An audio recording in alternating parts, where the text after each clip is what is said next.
So as a National Trust member, obviously, we haven't paid anything to come in. But look, beautiful little snowdrop pairs. Yeah, for non-members it's £6.40 each. And the Abbey was £11. So the Abbey was English heritage, and this is National Trust. Nice Woodland walk though. It's lovely, isn't it? It's about a mile long. Make this in about 5 minutes this week.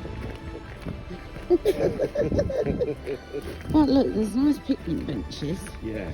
So if I you need want to have a lay on one in a minute. But you could bring a wee picnic. Beef ribs.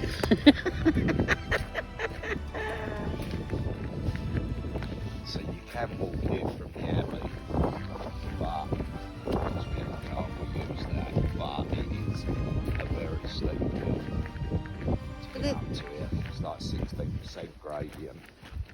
So if you're not that way inclined, use the car.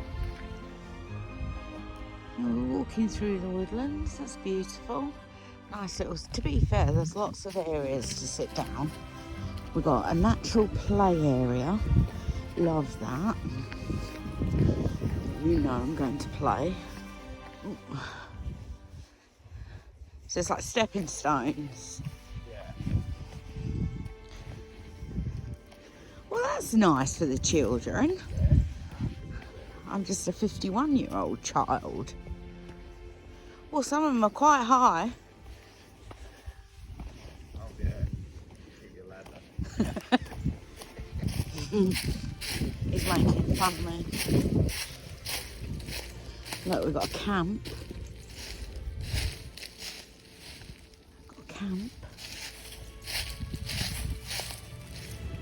Love that.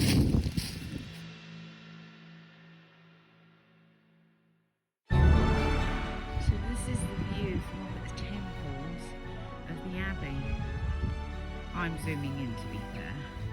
So if I actually, there you go. So what a view. And as we go around, we come to the first temple.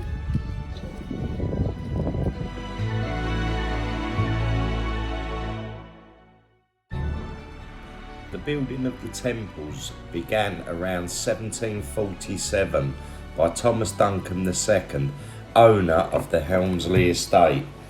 He modelled his Tuscan temples, sometimes called the Doric Temple, on the dome of Castle Howard near York, which was owned by his father-in-law, the Earl of Carlisle. The tiled floor of the temple was scavenged from the ruins of the abbey.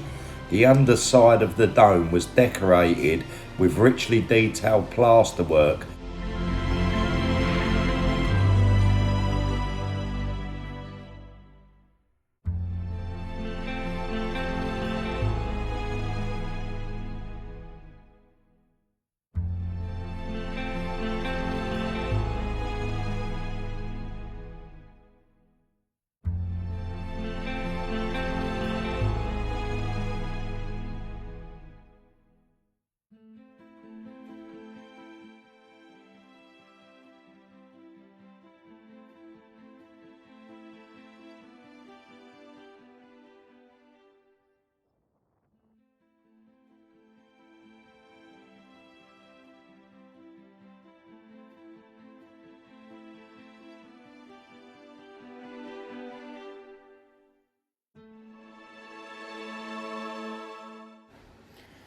Duncombe's canvas was a relatively flat terrace of land on a hill overlooking the ruins of the abbey.